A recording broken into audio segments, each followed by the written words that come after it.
Dritan, sipas New York Timesit, Irani ka njoftuar Shtetet e Bashkuara të Amerikës që është gati që të pezullojë programin e saj bërthamor dhe këtu po e citoj, por do të vazhdojë le të themi me atë çështjen e raketave balistike. Për të qetësuar situatën, Irani është gati që ta bllokojë këtë që thamë, çka konsiderohet një koncesion shumë i madh. Por do të preferonte dhe prap po citoj New York Timesin, i cili i referohet dy zyrtarëve iranian që ata preferojnë të rikthehen një propozimi të bërë nga Shtetet e Bashkuara të Amerikës vjet për të krijuar një konsorcium rajonal për të prodhuar energji bërthamore. Ideja është që me ato 400 kg e uraniumit, ka një skenar që këto t'i dërgohen Rusisë. Dhe këtë e ka konfirmuar edhe Dmitri Peskov, që është zëdhënësi i Kremlinit, i cili ka thënë që kjo është një agent që prej kohësh po diskutohet. Pra, nga ai presioni madh, armata e Donald Trump në lindjen e mesme përreth Iranit, kemi kaluar në këto terma. Si është e vërteta?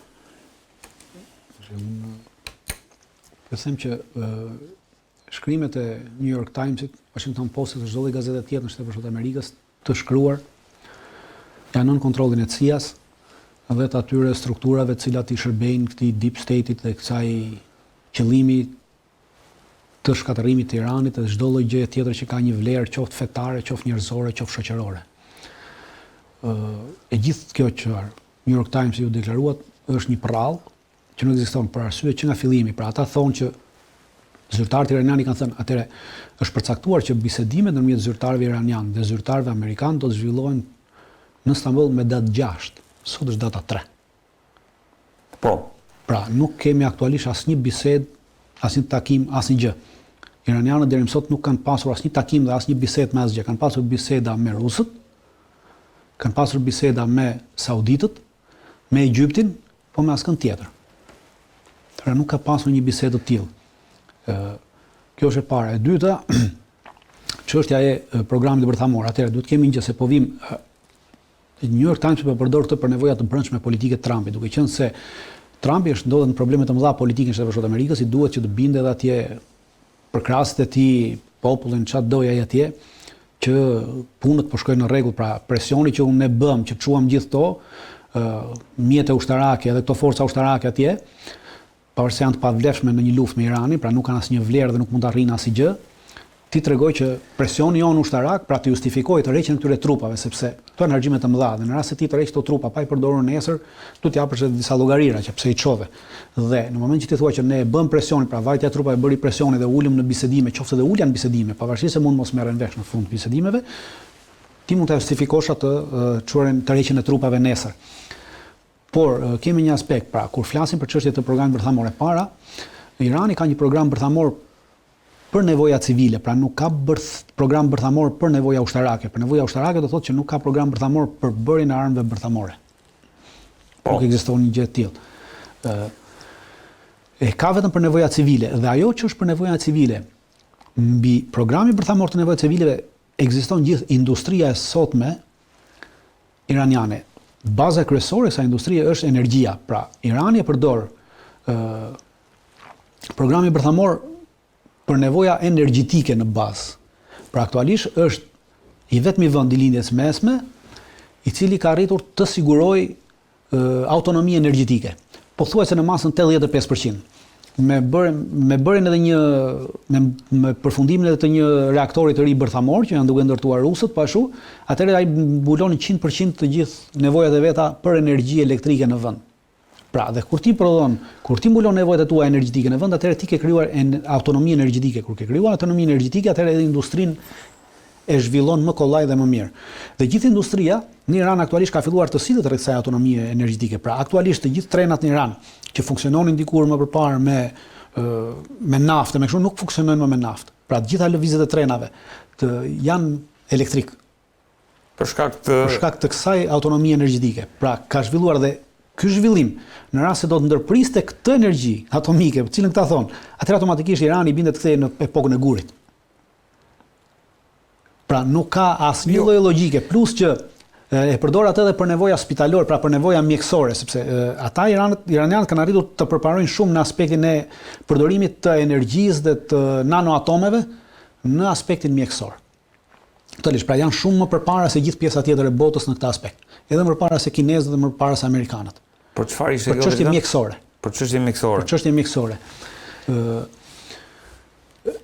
Prandaj është e pamundur që iranianët të heqin dorë, por ka një gjë që për çështje mjekësore dhe për çështje energjetike mjafton që të mbetet uraniumi deri në 20% të pasurimit.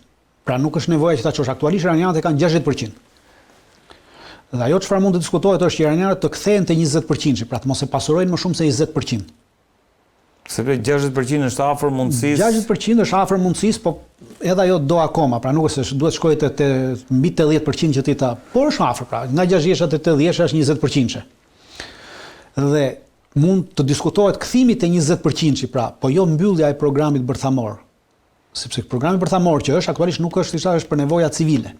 Dhe për nevoja civile mjafton deri në 20% pasurim. Dhe mund të kthehen te ky 20%, po normalisht për të kthyer te 20% do të kërkojnë koncesione të tjera, por nuk bëhet llaf që programi bërthamor të mbyllet.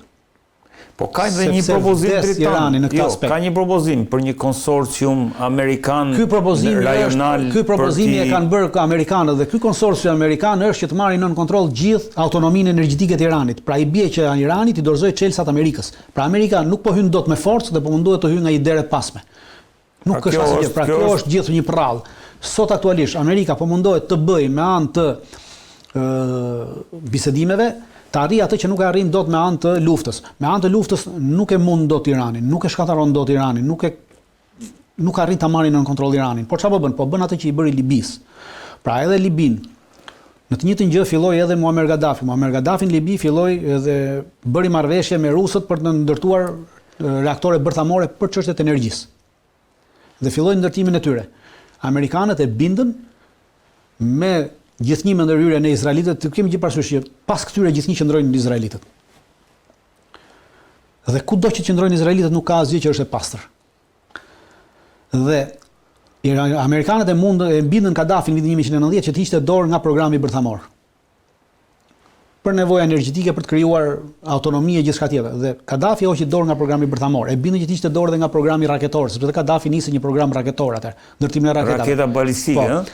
Edhe atëherë edhe ai hoqi dorë nga raketat dhe në momentin që hoqi dorë nga gjitha këto, pas 20 viteve Kadafin, ku është sot Kadafi? S'është askund. Pra sepse nuk ishte masi, ishte njëjti skenar që u përdor me Libin, po mundohet të përdoret edhe me Iranin. Po problemi është që këto skenare janë të konsumuara. Pra kur ne diskutojmë këtu, jeni të bindur që edhe zyrtarët iranianë këto i kanë marrë parasysh. Pra nuk janë skenare që mund të ecin. Por bisedimet aktualisht ju konvenojnë dhe ju interesojnë të dyja palëve, edhe iranianëve, edhe amerikanëve. Iranianëve interesojnë vajtja në bisedime, të dyja palëve intereson për një arsye që kanë një arsye të përbashkët, është bindja e popullatës. Pra, për çështje ratingu brenda. Qeverisë amerikane intereson që të bindi pjesën e popullatës që neve dhe Kongresi dhe gjithçka tjetër që shikojnë, edhe në rast se shkojmë nesër në një luftë, pra ne i ezaruam dhe i konsumuam edhe të gjitha rrugët politike dhe diplomatike. Të njëjtën gjë kërkojnë edhe iranianët që të bindin popullin që nesër të bashkohet ndaj qeverisë, në rast të një lufte që neve vajtu në bisedime, i ezaruam edhe këto. Nuk ka tash na ka mbetur e fundit, pra ne po bëjmë mbrojtjen. Pra, ky qëllimi është i përbashkët. Prania këtyre personazheve dritan janë Kushner dhe Witkoff edhe në Iran.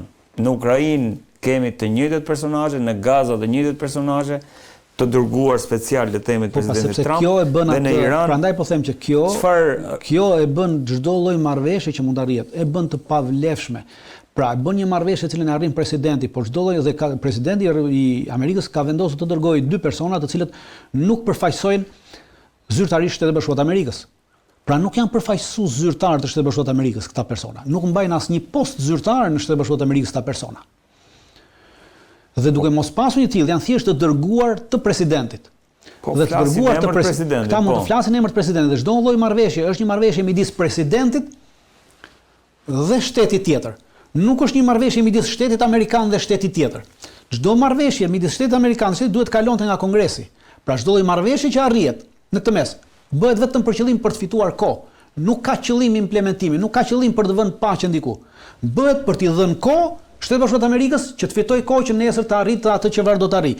Qoftë në Ukrainë, qoftë në Iran, qoftë në Gaza. Pra çdo lloj marrëveshje që të ketë vlerë diplomatike, politike dhe juridike duhet të kalojnë në institucionet e vendit përkatës. Institucionet e vendit përkatës janë kuvendet.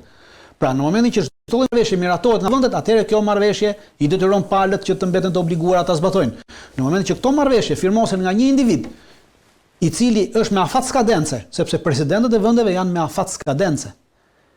Pra, Trumpi ka edhe 3 vjet. Pas 3 vjetësh Trumpi s'është më president. Dhe çfarëdo që të nënshkrojë Trumpi nuk ka vlerë pas 3 viteve. Sepse s'është më. Vjen presidenti tjetër ai se njeh.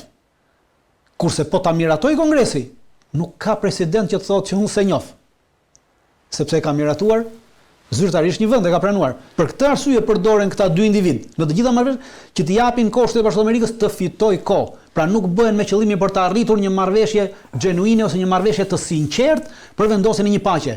Është e gjitha pjesë e mashtrimit global që Shtetet Bashkuara të Amerikës po bëjnë për mbajtjen e influencës së tyre hegemonike në të gjithë globin. Nuk ka të bëjë asgjë tjetër. Çdo gjë tjetër është mashtrim në këtë aspekt. Më bëri përshtypje dritanëve tek ajo do kemi edhe një, për shembull, se më falni që po ndërpres. Kur dje u deklarua edhe në Iran, u pranua nga presidenti që po do të shkojmë në bisedime. Në parlamentin iranian, dje ka pasur kundërshtime për këtë. Pra në parlamentin iranian kanë dalë deputet dhe kanë kërkuar llogari ministrit jashtëm që të vijë të japi llogari përpara se të shkojmë në bisedime se çfarë do bisedoj dhe çfarë qëllimi kemi që të arrijmë me anë të këtyre bisedimeve. Pra çfarë do i kërkoni juve atyre? Pra, parlamentet janë ato që të kërkojnë llogari. Dhe çfarë do lloj marrëveshje që këta të arrijnë, mund të hasi probleme të mëdha. Nesër në parlamentin. Absolutisht, edhe në parlamentin iranian, po edhe nuk do kalojnë në Kongres. Pra është thjesht për t'i dhënë kohë Shtetit Bashkuar të Amerikës për të justifikuar qoftë edhe një ndërhyrje ushtarake tjetër. Sepse aktualisht Shteti Bashkuar të Amerikës po ecën me idenë që në rast se mbani mend në ditën në atë luftën 12 ditorin që short viti që shkoi, ishin në mes të disa bisedimeve.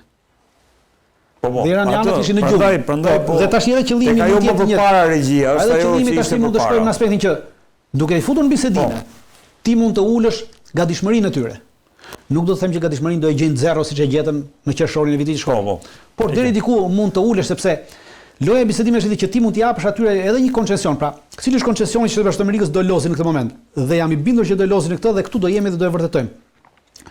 Shteti Bashkuar të Amerikës nuk do diskutojnë fare për çështjen e raketore, pra do e lënë jashtë. Për raketat balistike. Për raketat balistike, do lënë jashtë edhe bisedën për krajën që Irani i jep Hezbollahut, Hamasit dhe Hudhve, dhe flasim vetëm për çështjen e programit bërthamor. Dhe në këtë moment krijohet ideja sikur Shteti Bashkuar të Amerikës nuk janë të interesuar për këtë punë dhe kjo e ul gatishmërinë e iranianëve. Pra këta s'janë të interesuar për programin bërthamor edhe për këtë tjetër. Ulet deri në një moment gatishmëria. Dhe krijohet ideja sikur Amerika po përplaset me Izraelin, sepse Izraeli i do që diskutojnë të treja këto. Ndërkohë që Amerika është në këtë moment duke luftuar për qëndrueshmërinë e saj. Pra duke biseduar vetëm për këtë, të krijon idenë sikur bisedimet janë parimore. Pra po hym në bisedime po flasim vetëm për këtë program. Ndërkohë që ky program nuk ekziston realisht. Sepse programi bërthamor, pra armë bërthamore nuk ekziston realisht në Iran, nuk ka ekzistuar fare. Pra po flasim për diçka që nuk ekziston.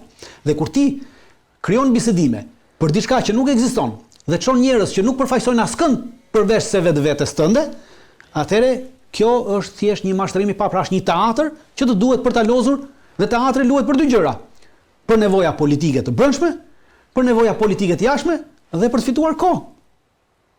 Dritan, më bëri përshtypje se do t'i kthehemi prapë këtij momentit mundësisë së një përplasje, por janë ftuar, thot Israel Hayom, edhe ministrat e jashtëm të Arabisë Saudite, Katarit, Emirateve të Bashkuara, Egjiptit, Pakistanit dhe Omanit. Po, mund të ftojnë të gjithë ta, mund të ftojnë edhe ministrat jashtëm të Bashkimit Evropian, pra mund të ftojnë edhe të tjerë. Sa më shumë fton në aktorë të tjerë në këtë teatr, aq më të besueshëm e bën teatrin. Por në fund rezultati i teatrit është i pavlerë. E qartë. Edhe diçka tjetër dritan para se të dalim te mundësia e një përplasje. Sa më të mëdhej aktorët, aq më shtrenjtë shet biletën. Jo, e vërtetë është. Ali Lariani, që është le të themi sekretari i përgjithshëm i Këshillit të Sigurisë Kombëtare të Iranit, ka takuar së fundmi me presidentin Putin dhe mesazhi dhe i ka dhënë një mesazh nga lideri suprem Ayatollah Ali Khamenei që Irani mund të bjerë dakord për të dërguar këtë uraniumin në Rusi. Si e lexon këtë rolin e Rusisë ose vajtjen e Edhe kjo deklaratë është e pavlerë, pra duhet kemi gjë parasysh. Shikoni. Prapë jemi te New York Times, që të jemi korrekt. Është e gjitha një prallë edhe kjo deklaratë. Duhet të krijojmë një ide. Ideja kryesore është kjo. Kur udhëheqës të mëdhej të vendeve takohen, pra do thotë që ata kanë gjëra për të biseduar, të cilat nuk mund të bisedojnë dot nëpërmjet telefonit. Pra nuk mund t'i sqarojnë dot nëpërmjet telefonit. Sepse shikoni, duhet funksionon, duhet kemi gjë parasysh. Ideja e këtyre ndëjeve funksionon, keni parasysh si qeveritë aktualisht janë si punë grupeve mafioze. Pra e njëjta gjë është, thonë ti. Mafia të vë taksa, edhe qeveria të vë taksa. Pra nuk ka ndonjë ndryshim mafia midis qeverisë. Po njëra është legjitime që vjen me votën tonë, kurse tjetra nuk është legjitime. Organizohet pa dëshirën tonë. Njëra i thot tarifa fjalave. Po. Taks, gjithë paguajmë taks shtëpie, taks makine, taks rrugë. Pra këto janë. Po gjë bën edhe mafia. Dhe bosët mafioz ruhen që mos i përgjojë policia. Dhe bisedat kryesisht i bëjnë kokë në kokë.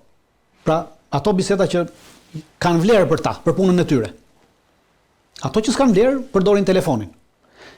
E njëjta logjik funksionon edhe te udhëheqësit legjitim që neve zgjedhim. Pra kur udhëheqësit marrin rrugën e gjatë për të takuar midis njëri tjetrit, do me thënë që kanë për të biseduar diçka për të cilën nuk mund ta bisedojnë nëpërmjet telefonit, pra nuk është për të bërë publike dhe kanë hall që ai tjetrit mos e përgjojë, se mund ta përgjojë bisedën. Pra nuk ka garanci përgjimi i bisedave. Për këtë arsye kur Larijani vete në Moskë takon Putinin, do me thënë që i çon një haber nga Ali Khamenei. Pra do me thënë që ajo çfarë ka për t'i thënë ai Putinit nuk është për të bërë objekt dhe subjekt politik, as publik. Pra askush nuk e di se çfarë i ka thënë. Të gjitha janë supozime. Dhe supozimet janë çfarë ma merr mendja mua. Po, askush nuk e di të vërtetën po thua, sepse po nuk ekziston, prandaj them që nuk ekziston, sepse po tashu do e kishin bërë me telefon. Me telefon nuk bëhen. Për këtë arsye e keni parë edhe Netanyahu i hyp avionit edhe shkon me gjithë problemet që ka për të udhëtuar në Shtetet Bashkuara të Amerikës. Pra që i shkon udhëtimi mbi 5 metor, 6 metor, sepse duhet të shmanget nëpër hapësirat ajrore të vendeve evropiane se ka hallë se mos e ndalojnë dhe arrestojnë, sepse është një person në kërkim për krime lufte. Sërish ai shkon pse? Sepse ka biseda të cilat nuk i bën dot në telefon me Trumpin, pra duhet i bëj kokë në kokë. Pra kjo është ideja, këtë ide do të krejmë. Askush nuk e di në momentin që dy lider bëhen kokë në kokë, askush nuk ka idenë se çfarë është biseduar dhe çfarë është thënë. Çdo gjë është supozim i pavlefshëm dhe në rast se ngrejmë të bëjmë analizë mbi një supozim, atëherë kemi dështuar totalisht, nëse s'mund të bëjmë askush. Prandaj them që nuk qëndrojnë ato që thot New York Timesi. Asnjëherë. E bukur kjo analogjia Dritan Netanyahu drejt Washingtonit, Larijani përfaqësuesi Khamenei drejt Moskës.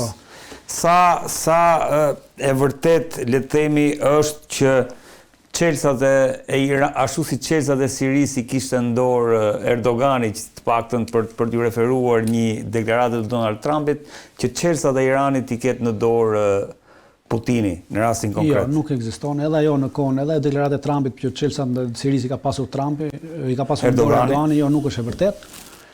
Çelsat e Sirisë në dorë i kishte vet Asadi, por Asadi nuk dëshiroi të përdorte Çelsat dhe i dorëzoi Çelsat. Pra është një analizë që mund të hyjmë, po na merr kohë dhe nuk po hyjmë asaj. Çelsat e vendit i ka vet udhëheqësi i vendit, dhe çelsat e Iranit i ka vet Irani, nuk i ka as pak Rusia, por duke qenë se Rusia aktualisht është një nga vendet kryesore që është aleati i Iranit dhe është i besueshëm i Iranit aktualisht në këto, sepse po i ndihmon Iranin për ngritjen e kapaciteteve të tyre luftarake për të përballuar çdo lloj sulmi të Shtetit Bashkuar të Amerikës. Normalisht që bëhet i besueshëm në këtë aspekt, por kjo nuk do thotë që irananët i kanë varur çelsat e tyre të iranianët nuk e kanë bërë këtë në jetë dhe nuk e bëjnë. Pra askush nuk e bën këtë. Askush nuk i var çelsat. E qartë. Vetë atë dikush tjetër, pra nuk ndodh kjo në asnjë vend të botës, është absurde. Edhe neve nuk i varim çelsat e dikush tjetër. Okej. Pra, Dritan, çelësat e vendit tonë kanë ata që drejtojnë vendin tonë, që janë zgjedhur me votën tonë, por kanë vendosur që ti përdorin këta çelësa për nevojat interesave antishqiptare. Por prap çelësat i kanë ata. Pra nuk e kanë dhënë çelësin as te greku, as te serbi. Po çelësin e kanë këta, vetëm po ju hapin derën me çelësin. Grekut dhe serbit. Pra e njëjta funksionon kudo, jo më në Iran. Pra kur ekziston te neve, ekziston edhe në Iran. e qartë. Dritan, ndërkohë një nga komentet që zakonisht bëhet për sa i përket këtyre bisedimeve dhe mund të jetë ai skenar për të fituar kohë, mund të jetë për të fituar legjitimitet brendshëm dhe unë jam dakord, po një nga të paktën komentet që kam lexuar është që Shtetet e Bashkuara të Amerikës duan të fitojnë kohë sepse po dërgojnë sisteme kundërajrore për të mbrojtur dhe për të garantuar më mirë Izraelin në rast të një goditje të mundshme. Sa e vërtet është kjo? Kjo nuk qëndron, pra ka një të vërtetë të pjesshme. E vërteta e pjesshme në këtë është vetëm që vërtet amerikanët po çojnë sisteme kundërajrore të mbrojtjes, pra ato që po çojnë në sisteme Patriot, sepse ato kanë disa më shumë. Pra sisteme THAAD ata nuk kanë i kanë çuar 3 copë aq nuk kanë çfarë çojnë më, sepse të tjerat i kanë nëpër vendet e dy janë Shtetet e Bashkuara të Amerikës, një tjetër është në Afrikinës, pra nuk mund, një është në Guam, pra nuk mund të çojnë nuk kanë më to janë, nuk kanë THAAD 7 sisteme kanë, kaq nuk kanë tjetër. Në botë gjithsej 7 sisteme kanë THAAD. Nuk kanë më. Pra, 2 i kanë në Izrael, një kanë në Emiratet e Bashkuara Arabe, po 3. 2 i kanë në Shtetet e Bashkuara të Amerikës, është 5, një e kanë në Guam, 6, edhe kanë edhe një diku këtej nga Azia, pra këtej nga ana e Kinës, nga vende tjera, pra 7 copë kanë gjithsej. Nuk kanë ku heqin më që çojnë. Janë duke çuar sisteme Patriot. Pra kjo është po çojnë sisteme Patriot pak për të përforcuar, por sado që të çojnë, nuk kanë kapacitete, të gjitha sistemet që të çojnë, nuk kanë kapacitete për të mbajtur dhe përballuar nesër në një sulm. Pra në rast se nesër nuk do kemi një marrëveshje midis palëve dhe shkojmë në një luftë përgjithshme, nuk ka kapacitete këto që të mbajnë mbrojtjen. Pra është e pamundshme që të arrijnë. Këto mund të thyen deri diku, po jo mbrojtje, pra nuk mund të ndalojnë sulmin. Mund ta reduktojnë sulmin e Iranit, po jo të ndalojnë atë. E para, e dyta, duhet kemi gjë parasysh që raketat Patriot, sistemet Patriot pak 2, pak 3, të dyja këto, përdoren prej 2022-shit në Ukrainë. Dhe Pentagoni e ka pranuar disa herë që rusët kanë arritur që të neutralizojnë edhe pak 2-shin edhe pak 3-shin. Pra ta neutralizojnë. Dhe të jemi të bindur që në këtë rast, mund mendoj që rusët ju kanë dhënë këto të dhëna teknike dhe këto njohuri edhe iranianëve ja kanë kaluar. E qartë. Pra nuk ndryshon gjë në aspektin e mbrojtjes. Mund të vonoj një goditje më madhësive, po nuk ndryshon në aspektin përfundimtar të luftës, pra nuk sjell asgjë. Pra kjo që po përgatitet ende. Kjo intereson normalisht heqja e këtyre sistemeve nga një vend tjetër dhe çuarja dhe grumbullimi i tyre këtu, grumbullimi i forcave këtu, pra është një përqendrim i madh i forcave dhe përqendrim i madh ekonomik që Amerika harxhon. Normalisht që kjo i shërben Rusisë dhe Kinës. Por kjo nuk do thotë që nesër Rusia dhe Kina do të hyjnë në luftë për Iranin. Po, dakord. Pra nuk ka për ndodhur. Irani ka për të luftuar vetëm. Irani nuk është era e parë që bën luftë kundër Shtetit Bashkuar të Amerikës. Nuk po flas për rrugën për luftën e vjetshme në 12 të qershorit. Ju kujtoj gjithëve luftën Irak-Iran. Lufta Irak-Iran zgjati 10 vjet. Nga vitet 80 deri në fillim viteve 90. Në atë luftë Irani ishte i vetëm dhe luftonte kundër Irakut, e cila në atë kohë ishte një fuqi rajonale ushtarake, dhe për kraj nga Shtetet e Bashkuara të Amerikës dhe nga Rusia. Sepse në vitet 80 rusët ishin kundër iranianëve. Në 80 ishin kundër iranianëve. Totalisht, dhe ishin bërë me Irakun dhe jepnin armatime Irakut, municione, të njëjtën gjë jepte edhe Amerika. Pra ishin rusët, pra Bashkimi Sovjetik, se në atë kohë ishte Bashkimi Sovjetik, Amerika, Iraku dhe të gjitha vendet e tjera arabe u bën me Irakun në luftë kundër Iranit dhe nuk arritën ta mundin Iranin. Pra 10 vjet luftë. Nuk është pra skenar, nuk është hera e parë që nuk është hera e parë. Pra Irani ka luftuar edhe i vetëm kundër të gjithëve. Ndërsa tashmë nuk është i vetëm kundër të gjithëve. Është mendimën e Rusisë dhe të Kinës kundër Amerikës. Ndihmë në atë ndihmë në aspektin e mbrojtjes kundërore, në aspektin e organizimit, në aspektin e inteligjencës, në aspektin e të dhënave, në aspektin e armatimeve që jepet, municioneve, pra gjithë kjo është ndihmë që jepet. Sepse në rast se mbani më në luftën 12 ditore që u bë vjet, kemi një deklaratë të Putinit i cili thotë që ne i propozuam përpara luftës ndihmë Iranit dhe ata nuk pranuan. Po, kemi diskutuar këtu. Psuan ata që psuan. Tashmë iranianët, duke parë nivelin e lartë të vizitave të zyrtarëve iranianë drejt Moskës, dedukton automatikisht që këto vizita tregojnë që bashkëpunimi tashmë është në tjetër nivel. Nuk është siç ishte para që vitit që shkoi. Te kjo hartë Dritan pak a shumë. Ti kthehem edhe një herë se herën e fundit folëm për këtë stërvitje Dritan. Nga po vijnë këto anijet ruse dhe kineze? Aktualisht anijet ruse dhe kineze ndodhen në rajon. Kinezët kanë një bazë në Djibouti, pra kanë një bazë këtu. Ky është Djibouti. Kinezët kanë një bazë detare në Djibouti. Kanë një bazë detare. Bazën më të madhe detare që ata kanë dhe të forcave ushtarake që ata kanë jashtë territorit kinez. Është në Djibouti. Dhe anijet ndodhen këtu. E qartë. Nga këtu do të vinë këtu. Kurse rusët kanë marrë pjesë në një stërvitje detare në Afrikën e Jugut dhe dy anijet e tyre kanë ikur nga Afrika dhe aktualisht ndodhen në Oman. Këto në kuadrët BRICS-it? Po, ajo stërvitje ka qenë. Dhe dy anijet e tyre aktualisht ndodhen për furnizim në Oman.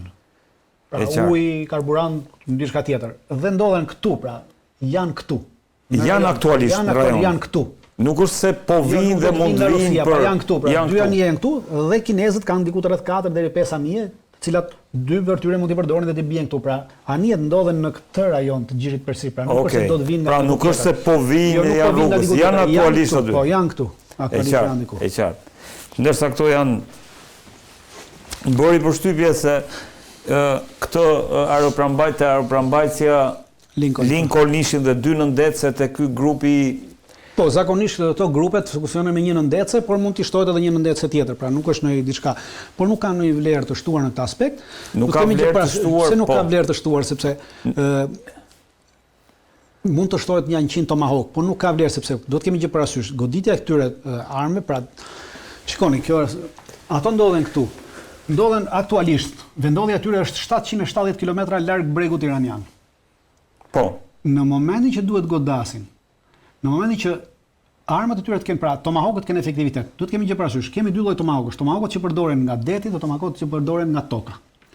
Pra ka shtratë lëshimi që përdoren nga anijet dhe shtratë lëshimi nga toka. Ndryshimi midis tyre është rrezja e veprimit. Tomahawkët që përdoren nga shtratë lëshimi nga toka kanë rrezën e veprimit deri në 3000 km. Po. Kurse Tomahawkët që përdoren nga anijet, rrezja e tyre e goditës është 1600 km.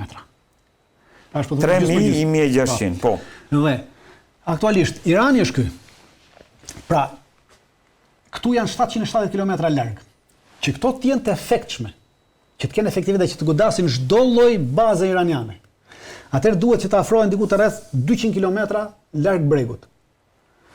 Që ky 1600 km ka 1400 dhe të godasësh ta kalosh Teheran, të mbritësh edhe temata, pra të shkosh në Teheran edhe këto tjera. Kjo është baza. Por iranianët kanë raketa antidetare që i prodhojnë vetë me teknologji kineze që kanë marrë kinezët dhe ato e kanë rrezën 1000 km.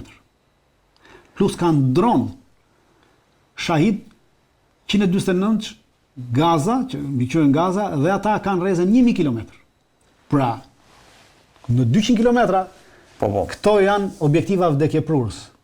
Janë të vdekur si objektiv. Pra i duhet që në momentin që të godasin, duhet të largohen edhe nga shteti dhe të shkojnë te 1000 km. Që të ruajnë, që të mos goditen nga këto raketat anti-anije. Por ti ku shkon 1000 km, pra ty të mbeten vetëm 600 km pastaj. Pra ti kur s'mbrin Teheran. Pra është e pamundur goditja. Pra efektiviteti i goditjes si do përdorësh, ti mund të kesh 300, 400, edhe 600 Tomahawk. Nuk kanë më efektivitet. Sepse s'kan të mbrin deri këtu. Po avionët dritan F-35-at. Po edhe avionët kanë F-35, apo jo? Kanë edhe avionë F-35, po avionë F-35, armët që ai kanë nuk kanë kapacitetin e një goditjes të një Tomahawku. Dhe armët që lëshojnë F-35-at duhet të jenë diku rreth 120-200 km larg objektivit për ta goditur. Për të pasur saksinë. Prandaj është e pamundur që ti të arrish efekte, pra mund të goditen. Pa llogarit që këtu do jenë rusët dhe kinezët, po themi. Po edhe po s'qen unë nuk po llogaris rusët dhe kinezët, po llogaris këtë, thonë pra nuk është problemi. Po në ndecet tani Përdoren për çfarë? Nëndecet kanë gjë. Atëherë, edhe nëndecet lëshojnë Tomahawk. Problemi i nëndeceve është që edhe nëndecet mund të vinë deri në 400 km, 500 km. Pse? Sepse në momentin që hyn në gjirin e Omanit, deti në gjirin e Omanit dhe mbregun e Hormuzit është me 50 metra i thellë. 50 metra, 70 metra, 100 metra. Dhe nëndecet amerikane nuk mund të funksionojnë në këtë thellësi, sepse mund të përplasë dhe shumë koralor deti dhe mund të shkaktojë përplasje, nuk ke mundësi të t'i shpëtosh përplasjen në 70 metra. Në 70 metra, pra duhet më thellë. Dhe për këtë arsye nuk hyn dot, pra vin deri në 400 km. 400 km dhe nuk afrohen dot më tutje. Por dy nëndecë së bashku kanë diku të rreth 200 Tomahawk maksimumi. Pra ja lëshove këto 200 me katit të tjera s'ka më efekt. Prandaj them që çdo lloj forcë të Bashkuara Amerikës që bie në këtë rajon është e paefektshme në luftën totale ndaj Iranit. Sepse gjeografia ka të bëjë në ushtri, në forca ushtarake dhe në luftë e para gjeografia, pra gjithnjë hapim hartën dhe shohim ku janë forcat aty, ku mund ta vë unë armën time, pra ku ta vën shtesë unë armën time, sa larg është individi që të godasë. Pra gjeografia është baza në një luftë. Dhe kjo gjeografia ja pamundëson Shtetet Bashkuara të Amerikës një goditje efektive ndaj Iranit në total. Sepse ka vetëm një mundësi goditje këtej dhe nga Izraeli, po edhe ajo është e limituar tashmë. Po nga bazat britane unë e di, po për publiku, nga bazat amerikane, në bazat amerikane nuk ka fare Tomahawk, pra nuk ka të vendosur Tomahawk, dhe nuk do të përdoren bazat për të goditur për arsye sepse të gjitha vendet ku janë bazat. Ja ka ndaluar Shtetet Bashkuara të Amerikës që t'i përdori bazat për të goditur Iranin. Po avion që mund nisen nga Diego Garcia. Po problemi është avion le të nisen nga Diego Garcia, pra duhet të fluturojnë lartësi të mëdha dhe duhet vinë. Do të fluturojnë të 12 metrash, do lëshojnë një seri bombash, por nuk kanë kapacitet. Pra aq e kanë sepse i kanë 20 bomba, ja lëshoj 10 avion, 200 bomba. Pra, janë pa efektive. Pra ti mund të shkaktosh dëm në 1, 2, 3, 4, 5 objektiva. Por nuk mund të sjellësh atë që ti do, pra ta mundesh dhe të rrëzosh regjimin, ta ndryshosh regjimin, pra nuk mund ta bësh atë gjë, sepse nuk ke efektivitet. Po. E qartë. Pra është e limituar, fuqia ushtarake që ti përdor, është e limituar efekti i saj kundrejt Iranit në këtë moment, sepse është gjeografia që ja mundson Iranit të gjë që të ruhet. Pra e para është gjeografia. E qartë. Dhe unë kam thënë për them, gabimi më i madh i amerikanëve dhe pikërisht i Trumpit është kjo. Shihni këtu Afganistani, po. Pra po të kishte Afganistanin, këto 3 baza ishin baza amerikane dhe nga këto 3 baza, shikoni, gjithë Irani është shife nga e godisa janë mbrapa. Pra atëherë do kishte efekt se e godet këtej, e godit te dhe shpërndaj. Pra në momentin që dorëzuan Afganistanin, ka humbur mundësia që Amerika nesër të mund të detyrojë Iranin që të bëjë atë që do Amerika. Është zero mundësia. Bagrami, baza e Bagramit. Po ka Bagrami, Kabuli, gjitha pra edhe një bazë tjetër, janë 3 baza kryesore që mund të bëjë, por gjithë Afganistani. Shive si vjen komplet. Do ishte në nxjerrje e rrethuar. Absolutisht. E qartë. Nuk ka më. E ka humbur këtë mundësi. Prandaj çdo lloj bisedimi që bëhet, nuk mund t'i bëj asnjë detyrim Iranit, sepse Irani fundit ka gjeografinë që e mbron. Pra është e pamundur. Me që jemi tek opsioni bërthamor, Irani e ka bombën bërthamore, e ka mundësinë të krijojë një bombë bërthamore tani më që le të themi është i hapur bashkëpunimi me Rusinë dhe Kinën. Shiko, Irani nuk i ka munguar mundësia për të bërë bombën bërthamore, dhe përpara se të bashkëpunonte me Rusinë, ka pasur një bashkëpunim me Korenë e Veriut. Sistemi raketor që ka Irani është sistem raketor që e ka përmirësuar, e ka shtuar dhe e ka avancuar më përpara mendimin e Koreas Veriut, sepse Irani nuk është se ka pasur, pra ka pasur sistemi raketor para 20 viteve, por gjitha kjo ka ardhur me ndihmën teknike të Koreas të Veriut. Pra Korea e Veriut është ajo që baza kryesore e raketave iraniane, pra diku rreth 60% e raketave iraniane janë me bazë koreano-veriore. Dhe pastaj i kanë evoluar vet, kanë bërë ndryshime me kalimin e kohës, zhvillimin e sistemeve gjërave kanë shkuar. Po baza është koreano-veriore. Pra Irani nuk i ka munguar marrja e kësaj bombe. Në çdo kohë mund ta merrte teknologjinë e bërjes bombës bërthamore nga Korea e Veriut.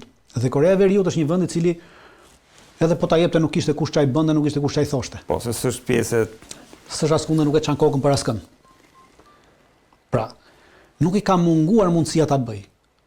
I ka munguar vullneti, dhe i mungon vullneti që ta bëj, edhe sot e kësaj dite. Sidomos sot që ka edhe bashkëpunim me rusët. Pra, sot ka bashkëpunim me 3 fuqi bërthamore. Rusinë, Kinën dhe Korenë e Veriut. Të bësh sot një bombë bërthamore në kushtet që është Irani shumë e lehtë. Vjet, revista Bloomberg kishte bërë një testim dhe thoshte që një miliarder amerikan sot mund të ndërtojë një bombë bërthamore dhe vetëm ta ndërtojë atë kushton 5 miliard dollar. 5 miliard dollar. Një miliarder. Në tregun e zi. Në tregun e zi. Po Irani. E qartë. Pra, nuk është sot mundësia ekziston. Me 400 kg uranium për shembull. Unë nuk e di se sa mund ndërtosh me 400 kg uranium, sepse duhet parë niveli uraniumit, pra ata e kanë thuhet që është 60% i pasuruar, duhet mbi 80% që të jetë për atë dhe pastaj kur shkon te 80% duhet parë sa kiloton që janë ato pra. E qartë. Pra është diçka që është në aspekt fizikantët mund ta shpjegojnë më mirë këtë. Jo, duke se sa mund të prodhosh, se sa bomba mund të prodhosh me të. Kam dëgjuar komente të ndryshme që mund të prodhoj 12 bomba bërthamore me ato që ka tash gjithsesi. Nuk e kam idenë, por varet ti mund të prodhosh 12 bomba, por varet sa kiloton, sepse problemi është bombat funksionojnë nga 5 kiloton deri në 500 kiloton. Pra ti varet se sa kiloton që e prodhon bombën. Sepse çështja e kilotonëve ka të bëjë edhe me rrezën e veprimit të saj. Po. Dhe këtu është fuqia e bombës bërthamore, sepse bomba bërthamore nuk ka tjetër efekt. Pra, Dritan, kalova tek çështja e bombave bërthamore për shkak se në datën 5 apo në datën 4 ora 12 e natës përfundon edhe ajo që konsiderohet marrëveshja bërthamore midis Rusisë dhe Shteteve të Bashkuara të Amerikës, që do thotë për 48 orë pak a shumë jemi në përfundimin e kësaj marrëveshje, çka do ta fuste botën në një garë pa limite për sa i përket armatimit bërthamor. Çfarë po ndodh dhe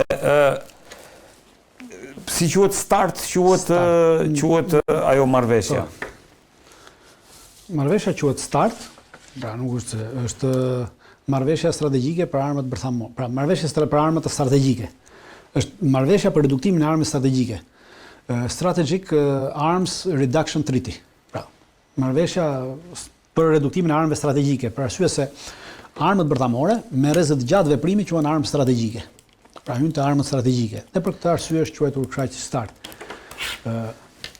Kemi dy start, pra kemi start 1 dhe starti 2 është new start, pra. Quhet new start. Po. Po që të kemi një ide më të qartë të kësaj se si mbritëm këtu, do të kemi idenë se si mbritëm te bombët bërthamore. Sepse që ideja për pasin e bombave bërthamore ka ekzistuar që gjatë luftës së dytë botërore. Edhe gjermanët, anglezët dhe amerikanët kanë qenë në garë me njëri tjetrin kush të prodhonte bomba bërthamore. Nga fundi i luftës së dytë botërore, anglezët, amerikanët dhe kanadezët krijuan një projekt të përbashkët, projekti Manhattan, pra që projekti Manhattan, po. Dhe në fund të luftës ata arritën të prodhojnë bombën bërthamore përpara Gjermanisë dhe e përdorën atë në Nagasaki dhe Hiroshima. Ajo është. Në 49-ën pastaj ishin edhe rusët ata cilët bën testimin e parë të bombës bërthamore, por programin e tyre bërthamor, pra bombën bërthamore e ndërtuan mbi të dhënat që vodhën me anë të spionazhit nga ky projekti Manhattan. Edhe rusët. Nga projekti Manhattan. Nga projekti Manhattan. Ja këtë se dija. Është kjo. Tentativa e parë për marrëveshje bërthamore ka ardhur në vitin 1970. Në vitin 1970 ka nisur bisedimet e para. E kemi këtu Dritan, pak a shumë i 1970. Po, në 1970-ën dhe në 1970-ën kemi Salt 1, pra marrëveshja Salt 1. Po. Quhet dhe në vitin 1979 kemi marrëveshjen e dytë quhet Salt 2. Salt 1 ka të bëjë me reduktimin e armëve, pra e kapaciteteve bërthamore, të raketave bërthamore që të mund bash. Ajo u implementua, kurse Salt 2 i cili u bë në vitin 1979 nuk u implementua për arsye se rusët në vitin 80 sulmuan Afganistanin dhe nuk amerikanët nuk pranuan më që të merreshim atë dhe vazhduan bisedimet derisa mbritën në vitin 1989. Në vitin 1989 kemi marrëveshjen e parë të armëve bërthamore me rrezë të ndërmjetme veprimi. Pra me rrezë të ndërmjetme veprimi do të thonë që janë armët që funksionojnë nga 500 km deri në 5500 km. Kjo marrëveshje funksionoi deri në vitin 2019. Në vitin 2019 Trumpi, që sot president, doli nga kjo marrëveshje. Në 2019 Trumpi doli nga kjo marrëveshje. Nga starti, Jo, nga marrëveshja për armët e ndërmjetme, pra bërthamore me rrezë të ndërmjetme. Intermediate range, po. Dhe si rezultat i kësaj, rusët filluan prodhimin e raketave tyre të mesme dhe përfunduan te Oreshniku. Pra Oreshniku është pjesë, Oreshniku erdhi si Për shkak se Trump doli nga kjo, po të funksiononte kjo marrëveshje, Oreshniku nuk do ishte prodhuar fare. E qartë. Shihni dëmet që ky individ i ka bërë pra vetë Amerikës, pra jo tjerëve. Pastaj kemi në vitin 2000 në vitin 2000 është marrëveshja e parë do të jetë marrëveshja e parë e Startit, Start Njishi pra. Start Njishi, po në vitin 90, në 91 është Start Njishi, nënshkruar nga George Bushi dhe Gorbaçovi në atë kohë. Edhe Start Njishi ka të bëjë me reduktimin e armëve bërthamore, të kokave bërthamore gjithë ato, dhe kjo po kishte afatin 10 vjet.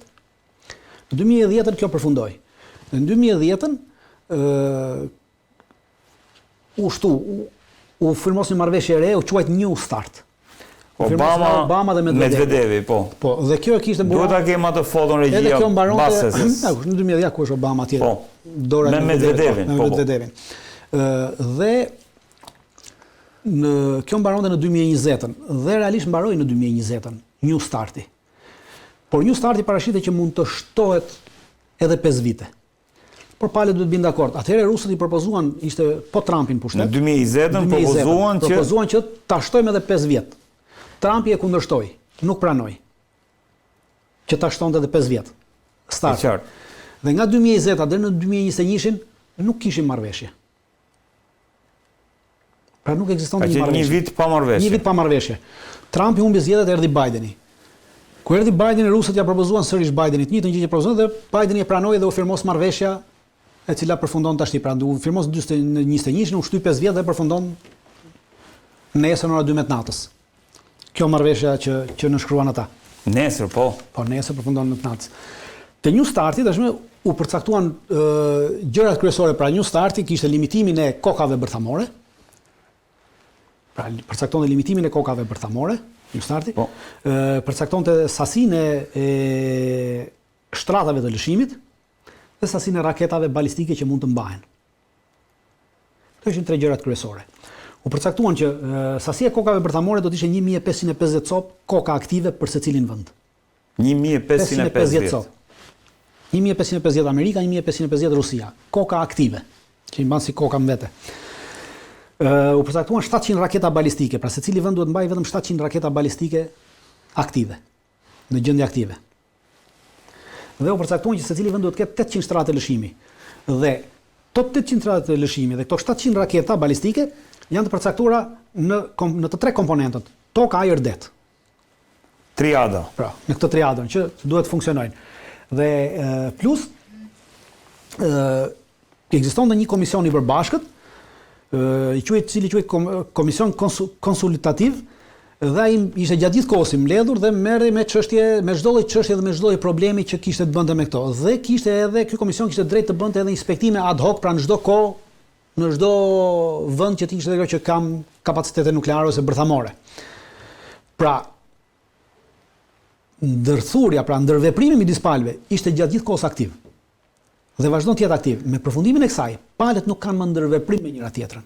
Pra, pas 48 orëve thua, palët nuk i japin llogari askujt dhe asnjëra tjetrës. Gjithashtu, me marrëveshjen e Startit, u vendos që numri i bombave bërthamore të reduktohej në mënyrë maksimale. Në vitin 1170 deri në vitin 1180, sasia e bombave bërthamore që në tokë ekzistonin në glob ishte 70.000 cop.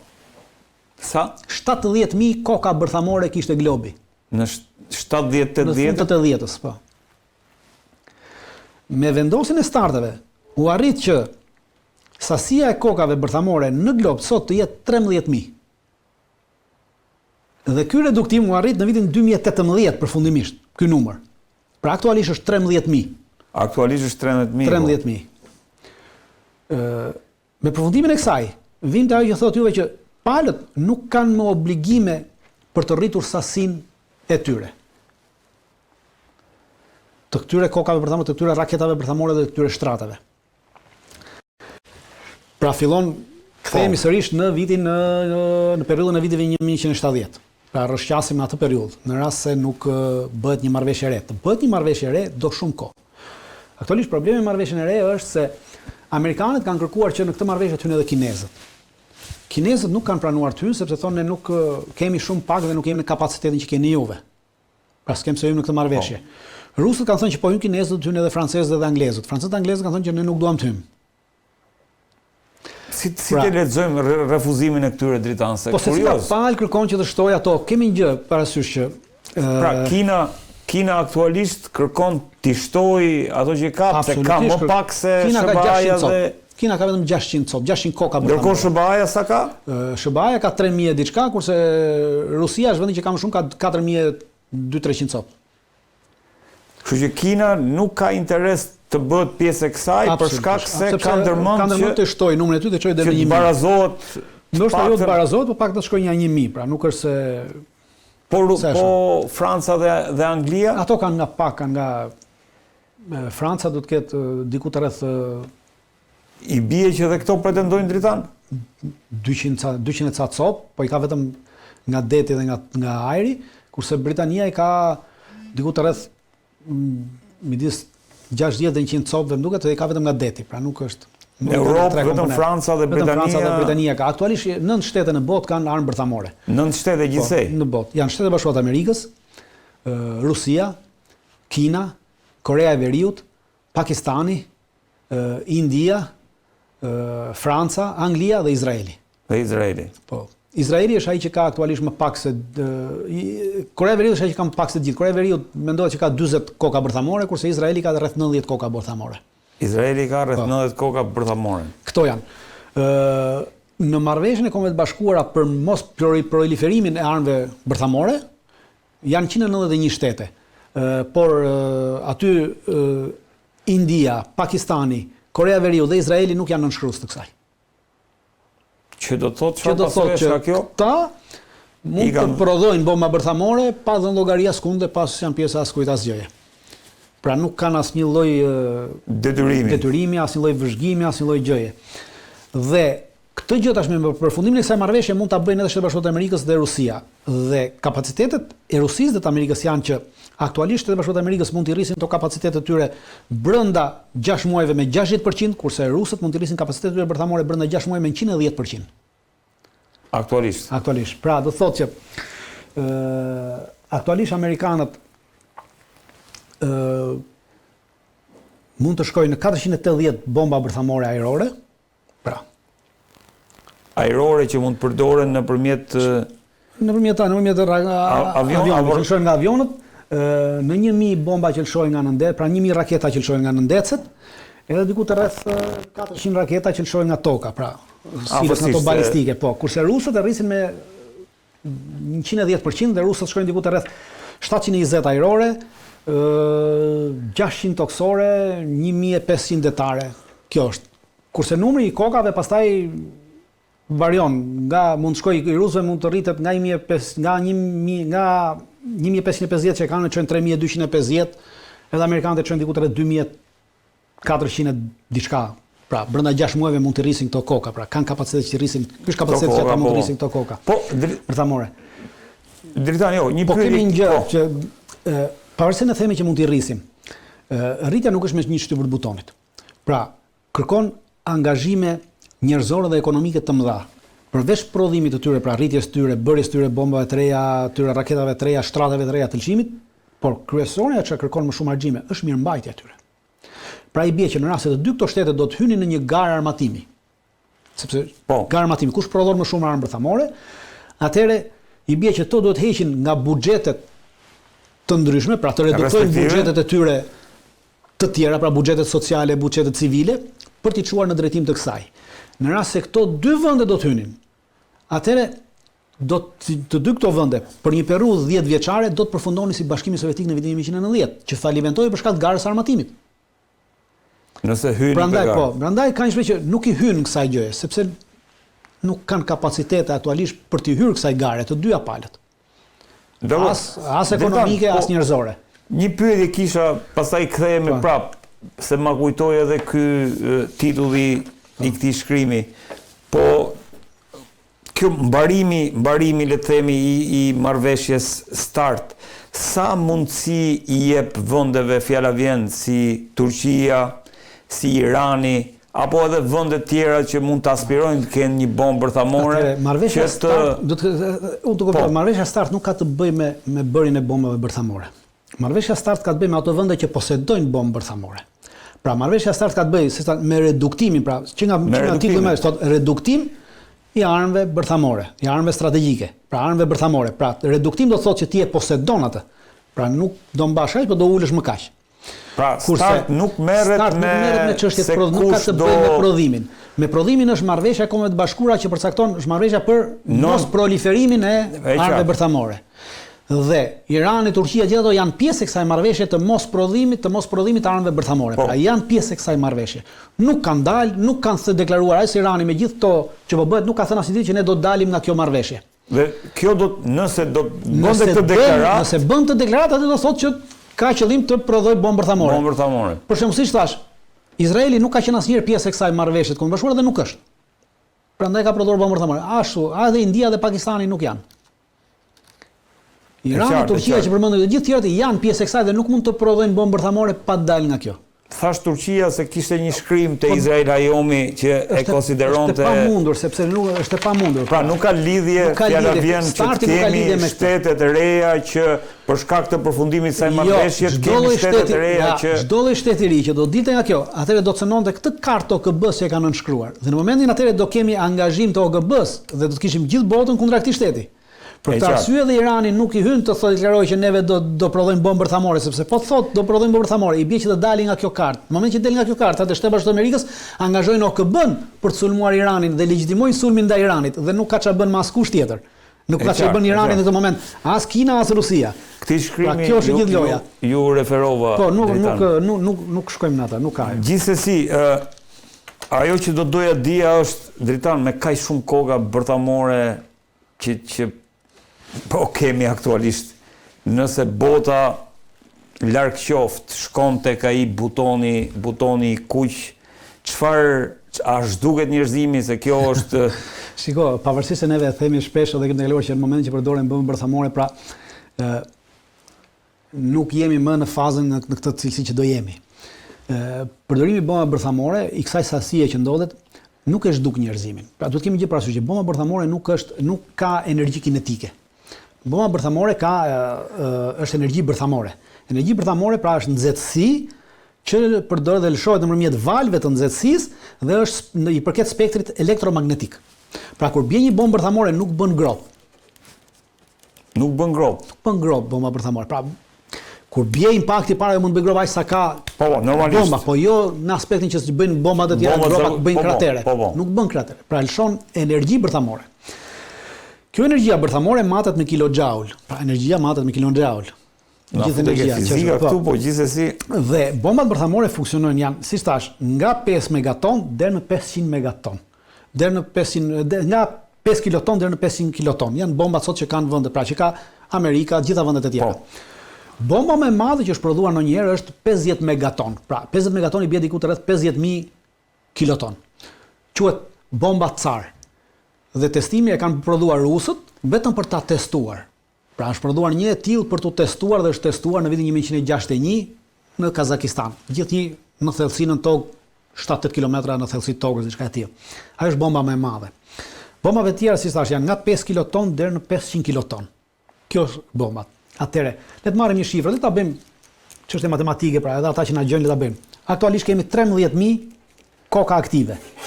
Bërthamore. Në gjithë botën. Këto variojnë nga 5 kiloton deri në 500 kiloton. Për një moment të caktuar, le t'i marrim sikur janë të gjitha 500 kilotonçe. Po. Okej? Atëherë vim te koka 500 kilotonçe. Një kokë 500 kilotonçe e ka rrezën e veprimit vdekje prurës, sepse kanë rrezën e veprimit vdekje prurës dhe pastaj ndon.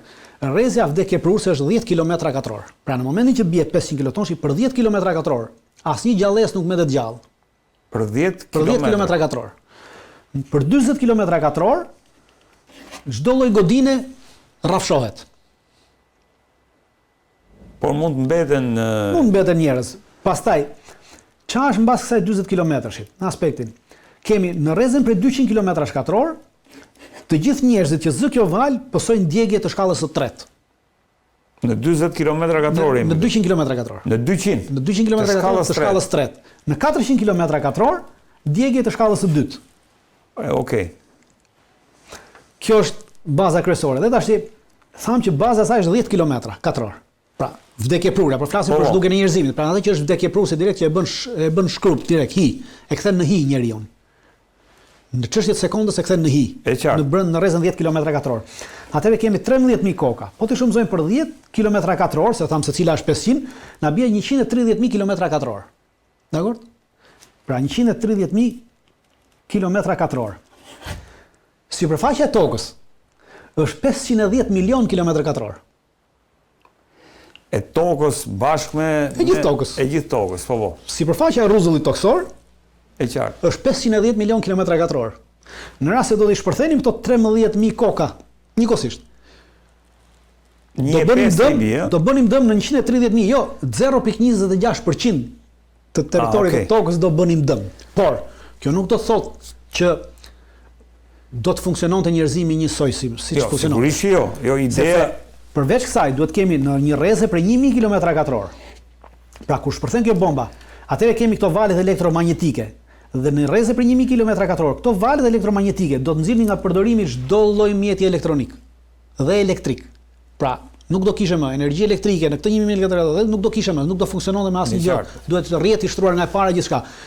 Dhe s'do funksionon as televizori, as telefoni, as radio, as makinat, asnjë gjë tjetër, nuk do funksiononte. Për shkak të kësaj goditjes, të kësaj vale elektromagnetike, sepse i djeg aparaturat, i djeg çipet, i dreg aparaturat. Por kjo do të krijonte në këto territore atë që quhet dimri nuklear. Pra do ta bënte të parezistueshme bënë, do të sillte një ftohtësi të madhe, do të ndryshonte totalisht klimën dhe gjithaj territor në 1.000 kilometra katror nuk do të ishte i banueshëm, i funksionueshëm ashtu. Pra, për ta vdek, normalisht që për të përdorur këto bomba, do të përdoren në rast se dikush ka luajtur mendsh, pra dhe këta që janë krye kanë luajtur më thonë hajde ta testojmë njerëzimin dhe të hedhim në çdo qytet nga një, mund të bënim dëme të mëdha. Por ne po flasim në rast të një lufte midis këtyre palëve, atëherë do të goditeshin qendrat kryesore të këtyre vendeve. Po. Në qendrat kryesore të këtyre vendeve bie që Shqipëria ishte shumë larg. Pra, bazat Rusia që do të godiste bazat do të godiste në Poloni, në Gjermani, në Angli, në Francë, në Holland, në Belgjik. Kto janë bazat kryesore që kishte. Që mund godiste. Të gjitha ato territore qëndrojnë mbi 1.000 kilometra larg Republikës së Shqipërisë. Plus që terreni që neve kemi është terren i thyer malor dhe mund të lëvizësh përtej maleve, pra ti largohesh detit që të vjen vala e parë, pra në valën e parë ti mund të kesh probleme, pastaj kalon përtej maleve, krijon qytetërinë përtej maleve dhe ke një mbrojtje natyrore pavarësisht edhe kjo. Pra nuk do thotë që jeta është njësoj. Nuk do ketë pasojë. Ndikimet, rrezatimet të gjitha do të ekzistojnë dhe do të vazhdojnë për kohë të gjatë. Ato do ndikojnë te ADN-ja njerëzore, te ushqimet të ham, te gjithçka tjetër. Por ama njerëzimi nuk do të zhdukej edhe në rast se do t'i përdornim të 13.000 këto koka. Dritan, ka ndodhur në fakt edhe një bombë bërthamore morale për Perëndimin, që është dalja e 3 milion dokumenteve të dosjes Epstein. Do doja shumë, nuk e di sa kona ka mbetur, si e lexon këtë bombën bërthamore morale, le të themi për sa i përket legitimitetit të Perëndimit. Ajo çfarë po ndodh aktualisht me këto dosjet Epstein, për mendimin tim është, pavarëse po e trajtohet si një skandal, ajo është një ekspozim i strukturuar i pushtetit i cili ekziston në Perëndim. Pra, pushteti në Perëndim ka vendosur në një moment të caktuar të ekspozoj mënyrën se si ai vepron dhe jeton pasi i mbyll ato fjalimet moraliste që bën. Pra, kur këta udhëheqësit e mëdhej perëndimor pasi mbajnë ato fjalimet moraliste, siç i mbajnë në Davos, siç i mbajnë në NATO, siç i mbajnë në simpoziume të tjera, pasi mbyllin këto dhe pasi mbyllin këto duart, të dyert, atëherë pushteti i tyre është vetëm një degenerim total. Dhe ndalja e këtyre dosjeve nuk po bëhet për të bërë drejtësi. Ndalja e këtyre dosjeve, qëllimi i tyre është që të na tregojnë që ky pushtet i Perëndimit, pra, është në këtë degenerim, pra, pre pedofilisë, pre gangsterizmit, pre abuzimit, pre deformimeve psiqike nga më të ndryshme perverset. Dhe kjo po bëhet për të legjitimuar këtë që ndodh. Sepse në momentin këto janë dosje penale, pra këto duhet ishin subjekt i një gjykate penale. Dhe gjykata penale duhet i merrte të gjitha ata persona cilat kanë emër në këtë dosje, duhet i thrisë dhe ti merrte dhe ti akuzon se bëhet llaf për pedofili, më e pakta. Këtu. Dhe të gjitha liderët kryesorë duke nisur nga Trumpi dhe të gjithë poshtë janë pjesëmarrës në këtë. Dhe janë apo janë vërteta i mbetet një gjykatë ta vërtetoj. Nuk mund t'i lihet një publiku. Publiku t'i lihet me qëllim që publiku të egërsohet dhe këtë egërsimin e publikut ta menaxhosh dhe në momentin që ti e menaxhon nëpërmjet mediave dhe nëpërmjet këtyre lëshime egërsimin e publikut, të mërzitjen e publikut, atëherë çfarë bën? Ti vonon dhënien e përgjegjësisë.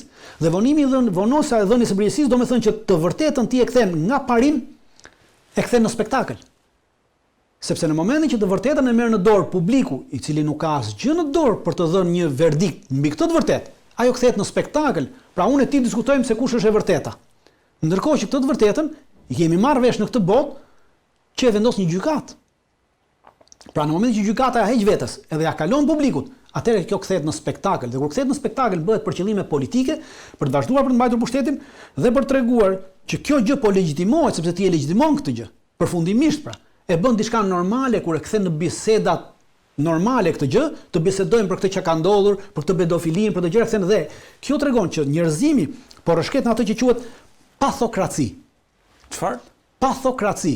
Që është? Pathokracia është një sistem qeverisës ku një minoritet njerëzish, pra një minoritet i vogël njerëzish me devijime, të cilët vuajnë nga devijime patologjike dhe çorientime të personalitetit, marrin nën kontroll shoqërinë. Dhe aktualisht kemi në gjithë perëndimit, të gjithë drejtuesit perëndimor, edhe një pjesë atyre lindor, edhe një pjesë atyre arab, pjesa më e madhe atyre arab, janë njerëz që vuajnë nga këto çrregullime patologjike dhe çrregullime të sistemit të tyre personal. Në Shtetet Bashkuara të Amerikës kemi një të tillë, në Evropë kemi një të tillë, në Shqipëri kemi një të tillë. Pra, në Ballkan ka njerëz të tillë që vuajnë në këto, që udhëheqin. Dhe kjo është pathokracia. Dhe kur pathokracia vjen në pushtet, do të thonë që këtu qeverisin këta njerëz me devijime në bashkëpunim me krimin. Dhe sot në Shqipëri, ne kudo shohim që po bashkëpunohet me krimin në mënyrë të tmerrshme dhe të frikshme. Pra krimi është shtrirë në qeverisje, sepse kemi këtë lloj qeverisje, këtë lloj pathokracie. Dhe kjo do thotë që njerëzimi ka hyrë tashmë është folur dikur kemi folur për luftën e civilizimeve. Ka bërë edhe një libër Huntingtoni për plasje e civilizimeve. Sot po ndodh përplasje civilizime. Me daljen e këtyre dokumentave kjo është përplasje civilizime, sepse po përplaset civilizimi perëndimor. Por përplaset me vetveten, me atë çka është e moralshme, pra me besimin fetar. Sot e vetmja gjë që ka mbetur morale, pjesërisht është besimi fetar. Jo 100%, sepse edhe sot besimi fetar është degeneruar. Për sa kohë ti ke, për shembull, hoxhallar që merren me ndërtime pallatesh dhe leje duhet i marrin tek kjo qeveri e kriminalizuar, automatikisht ka rënë edhe ky besimi fetar në vende. Për këtë arsye, sot kemi këtë përplasje midis botës të pamoralshme, që s'është vetëm në perëndim, po poshtuese është shtrirë në gjithë botën, dhe pjesës tjetër të botës, e cila po mundohet të ruajë moralin nëpërmjet fesë dhe parimeve fetare. Ky është përplasja e civilizimit që ndodh. Dhe edhe përplasja midis Iranit dhe Rusisë është pjesë e kësaj përplasje civilizime. Irani dhe SBA-s. Po edhe midis Rusisë dhe SBA-s në Ukrainë është pjesë e përplasjes së kësaj civilizime, sepse rusët kanë një qeveri etnofetare, pra të bazuar mbi çështje etnike dhe mbi fenë e tyre ortodoksin. Dhe përplasja është kristiano-judaizmi kundër ortodoksisë dhe kundër islamit. Pjesa më e madhe të islamit sunit e kanë neutralizuar, sepse një pjesë e mirë atyre udhëheqësve sunit i kishin në këto lista dhe ka mbetur Irani që është islami shit. Pra, përplasja është e degenerimit total aktualisht që ka zënë njerëzimin kundër fesë. Çfarë do të prodhojë ekspozimi i kësaj? Nuk do të prodhojë. Është një bombë bërthamore në kuptimin e është një bombë bërthamore e ekspozimit të lakurisisë të elitave. Është e qëllimshme sepse nuk nuk ka qëllim që këta të jetë drejtësisë ose të shërojë, ka qëllim që ta legjitimojë atë që po ndodh. Sepse në rastin neve do flasim gjithë do merrem me këto dosje, do merrem me këto atë automatikisht, pra ti ja heq këtë të drejtësisë, nuk është më të bëhet një çështje e normalshme, biseda shtavoline, mos ai përdhënoi këtë fëmijë, mos e përdhënoi këtë femrën dhe nesër kur ti të dëgjosh që u përdhënua një fëmijë ose një femër, thua, mos se këta kanë bërë namin, kanë përdhunuar nga 100 këtu, përdhunuar një. Po më thua është e kontrolluar dritan kjo? Absolutisht, i hidhet me qëllim që të kontrollojë zemërimin, pra të menaxhojë zemërimin që kanë mbi masat, që kanë mbi udhëheqësitë politike të degeneruara moralisht, që sot komandojnë kryesisht Perëndimit. Vlerë do ketë nesër ajo, unë jam dakord me ato, sepse janë pikërisht këto elita, se ku e lexova që kanë sulmuar, fjera vjen në Afganistanin për shkak se atje martohen me vajza 13 vjeçare, ndërkohë që bota apo dosjet Epstein ekspozuan pikërisht një perversitet të tillë mund në zemër të asaj që konsiderohet elita që udhëheq botën. E para kjo tregoi që bota nuk udhëhiqet nga këto ide konspiracioniste që kemi neve që e vërtet që shërbimet sekrete i shfrytëzojnë këto gjëra. Po nuk është konspiracioni mas që shërbimet sekrete janë munduar të ngrejnë këto gjëra. Pra këtu kemi njerëz të cilët janë munduar të kënaqin perversitetet e tyre. Dhe po ti shohësh komunikimet e tyre emaile, nuk ka konspiracion në komunikimin e tyre emaileve të tyre, në komunikimin e tyre. Po nuk ka konspiracion. Janë të drejtë për drejtë. Pra janë të drejtë për drejtë, pra do të thotë që këta njerëz po kënaqin perversitetet e tyre. Pra, ky Epstein po më thua se shpesh i thon agent i cili ka kapur dhe shantazhuar një pjesë. Shërbimet sekrete në një moment caktuar kur kanë parë veprimtarinë e këtij që te ky njeri shkonin, mund ta kenë shfrytëzuar. Por konspiracioni është kur ti mendon që ky është ngritur nga shërbimet sekrete me këtë qëllim. Ti mendon që nuk është ngritur? Unë mendoj që nuk është ngritur nga shërbimet sekrete për këtë qëllim, por kur kanë parë rrethin e njerëzve që merrnin pjesë në perversitetet që ky zotëri organizonte, atëherë normalisht shërbimet sekrete kanë ndërhyrë këtu për të shfrytëzuar këto të dhëna, këto gjëra, këto filmime, këto biseda që atyre interesojnë nesër për të bërë këto sulmet në Afganistan, për të bërë sulmet në Iran, për të bërë sulmet në Irak, për të bërë sulmet në Siri, për të sulmuar Libanin, për të sulmuar Libin, pra të gjitha këto. Më mbrapa përdorën. Shërbimet sekrete po thua i kanë përdorur më mbrapa, por jo se janë krijues të këtyre. Pra nuk themi që kemi të bëjmë me një agent të... Nuk kemi të bëjmë, sepse nuk ka konspiracion, po të kishte konspiracion. Se disa quhen agent të Rusisë, agent Mossadit, agent... Për mua nuk ekziston i tillë, për arsye sepse po të kishim konspiracion, në emailet e tyre do kishe marrëdhënie konspiracionale. Jo, pra emailet e tyre nuk ka asgjë konspiracionale, pra të shëmtuara të drejtë për drejta perverse dhe asgjë konspiracionale, pra asnjë email deri më sot nuk ka dalë në 3000 dokumenta tash, edhe në 1000 ca që kanë shuar para ca kohësh, 4000 ca dokumenta, 5000 dokumenta, nuk ekziston asnjë dokument, asnjë marrëdhënie që thotë që të flitet me kode, jo. Me kode ose të flitet për një konspiracion që duhet bëjmë këtë, që të shkojmë atje ose të bëjmë këtë që të bëjmë këtë. Jo, thjesht pasërti, pra ka një dokument këto që doli, thoshte një zotëria këtu ngarkonte një person që monitoro thoshte Ukrainën, sepse atje korrupsioni është maksimal dhe kur korrupsioni është i madh, fitimi jonë është më i madh dhe mund të hyjmë dhe të kemi fitim të madh. Por kjo është konspiracion. Kjo jam dakord, nuk është konspiracion. Dhe kjo, në rast se kjo merret të konspiracion, atëherë duhet të shohim termin konspiracion, se kujt i përket. Pra këtu s'kemi konspiracion. Jo, sapo ka filluar dritan të dalë, jemi në për mua deri tash nuk jemi në nivelin e konspiracioneve. Jemi në nivelin e perversitetit, i cili po mundohet të legjitimohet dhe të bëhet diçka normale, sepse kur e thënte në biseda popullore që s'kan asnjë vlerë tjetër, pra nuk kanë fuqi bisedat popullore të ndryshme gjë, atëherë ti e normalizon atë që ka ndodhur. Ndërkohë që ajo që ka ndodhur duhet të mjapi përgjegjësi para drejtësisë, ti nuk e çon drejtësi, po e hedh në popull që japi populli drejtësinë. Më rast se mbani mend, pra edhe juve do ta mbani mend, edhe unë kam hasur dikur, kanë qenë disa ato edhe që bëhesh në një gjyqje publike, pra këta që arratiseshin edhe i binin edhe i xhilnin para popullit. Dhe askush nuk merret me denore që të pyeste, po pse ikën këta djemt, që vendosën të arratiseshin. Jo, po të gjithë akuzonin si armiqt popullit partisë tradhtar, edhe në fund gjykata kishte letë. Nuk merreshin me thelbin e gjykata kishte letë ti dënonte këta, ëndë? Për antiparti, për anti-Shqipëri, për gjithçka tjetër, dhe jo të merrej me thelbin, arsyem se ai kishte ikur. Kjo është edhe qëllimi, pra, në moment që ti e bën publike, atëherë verdiktin e jep populli dhe aty e mbyllin. Edhe s'ka asgjë tjetër.